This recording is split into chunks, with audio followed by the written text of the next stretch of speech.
how to stop the laziness, and they want to know how to stop the procrastination.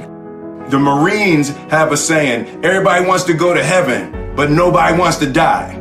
And that's just real. At the center of bringing any dream into fruition is self-discipline. Here's the next one, believe in yourself. Yes, you got to believe in God, and you got to believe in the community, and you've got to believe in the possibilities. You've got to believe in the economy. You've got to believe that tomorrow can be better than today. But here's the big one, believe in yourself. There isn't a skill you can't learn. There isn't a discipline you can't try. There isn't a class you couldn't take. There isn't a book you couldn't read. If it's written in some other language, you just get it translated and read it. When you let the discipline slack, you know the feeling weak and defeated, and you know that you're falling behind. So get to know those two different types of feelings and ask yourself which one you want to feel in 10 minutes or in a half an hour. When the thing is done, when the discipline has been implemented, remember what that feels like, and then remember that those minutes and those hours, they turn into weeks and months and years, and holding the line in those critical minutes will put you in an infinitely better place, physically and mentally, if you maintain the discipline. So work through the weakness, fight through the temptation, hold the line. Hold the line, maintain the discipline. It is not easy, but it is worth it, because discipline equals freedom. You know, something as simple as food and eating is not about your body as much as it is about your mind. It's getting command of your mind to be able to choose actions that are in your own best interest. Every day we are choosing that's not in our own best interest, right? So if the world is attacking you and the world wants to fight you and the world's trying to hold you down, so you're going to kick yourself in the balls? So you're going to stop yourself from getting what you dream. Self-discipline is the center of all material success. You cannot win the war against the world if you can't win the war against your own mind. Ask for wisdom. This is communication of the highest source. Ask for wisdom. Ask for wisdom that creates answers. Ask for the wisdom that creates faith, believe things are possible.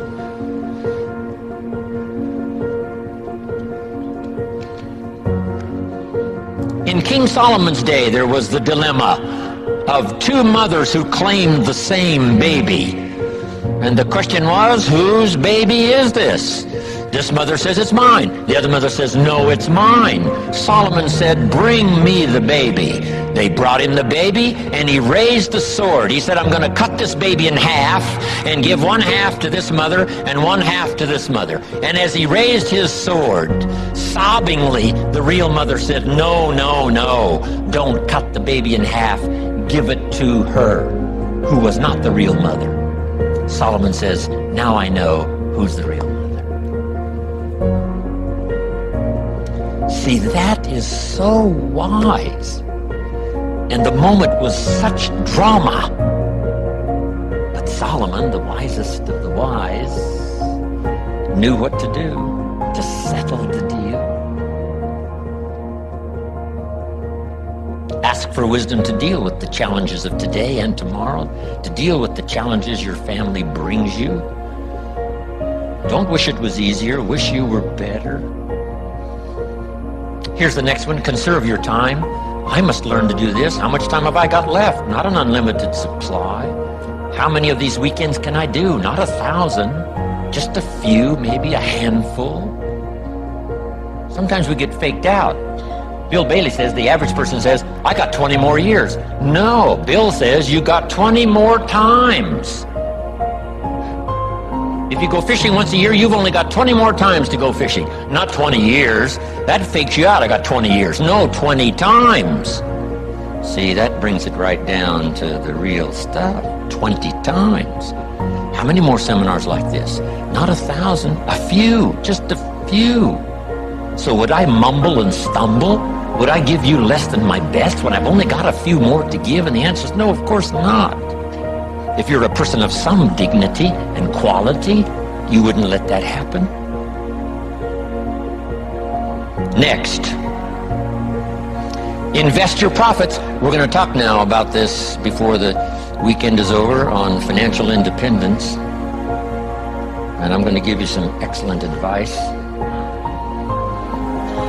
Here was one of the philosophies Mr. Schoaf gave me, along with Mary Kay. Here's what he said. Profits are better than wages. Wages make you a living. Profits make you a fortune. Mary Kay and I went for that. Wow. Could we start earning profits while we're making a living? The answer is yes. I went berserk. Here's one now. Protect your family. These are troublesome times. Not that they haven't been troublesome times for 6,000 years. At school, troublesome times. I know a wonderful mother and a wonderful father who had 2 boys. In school, they went 2 different directions, and one became a model citizen and the other one went to jail. Wow. Protect your family as best you can from the hidden dangers, the lurking evil one. Here's the next one. Live with intensity. You might as well turn it up a notch or 2 after this weekend. Why not? Invest more of you in whatever you do. Be a little stronger, be a little wiser. Step up your vitality, contribution. Put everything you've got into everything you do, and then ask for more vitality and more strength and more vigor.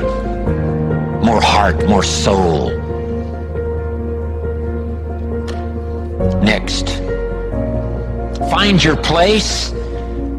This one now is so important. If you just work on a job, find the best place where you can serve well. And sure enough, they'll ask you to occupy a better place.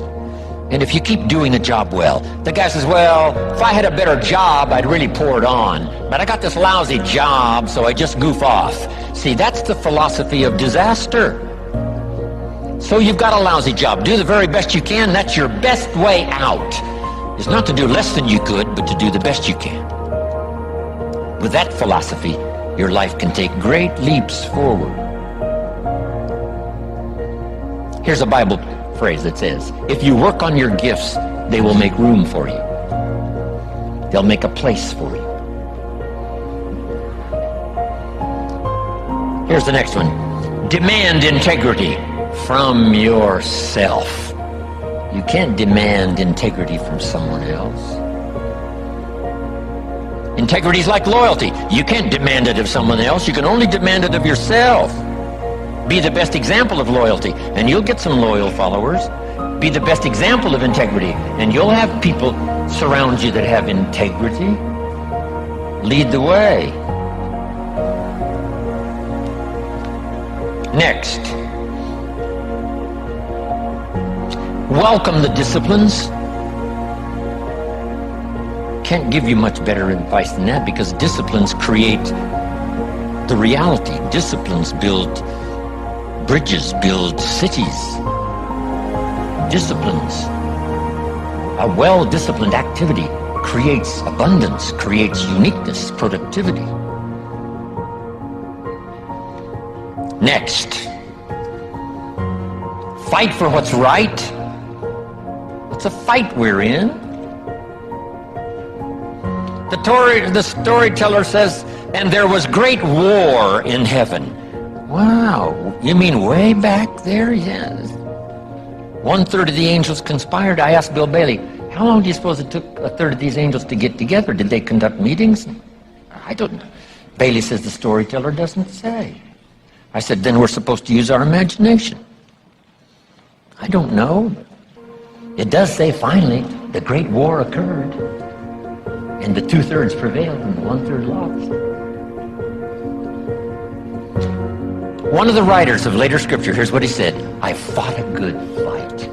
See, that's extraordinary to be able to say. I fought for my kids, and I fought for what was right, and I fought for my good health, and I fought to protect my company, and I fought for a good career that would bless my family. I fought a good fight. It's good to fight. The encroachment. Opposites are in conflict, and we're in the middle. And if you want something valuable, you got to fight for it. Then this writer also said, not only have I fought a good fight, and I'll finish with this, and I got a much longer list, but maybe I can cover these at another time. He said, I fought a good fight, and I kept the faith. See, that's the deal. Keep faith with your family. Fight like crazy and keep faith. Fight the enemy and keep faith. Fight illness and keep faith.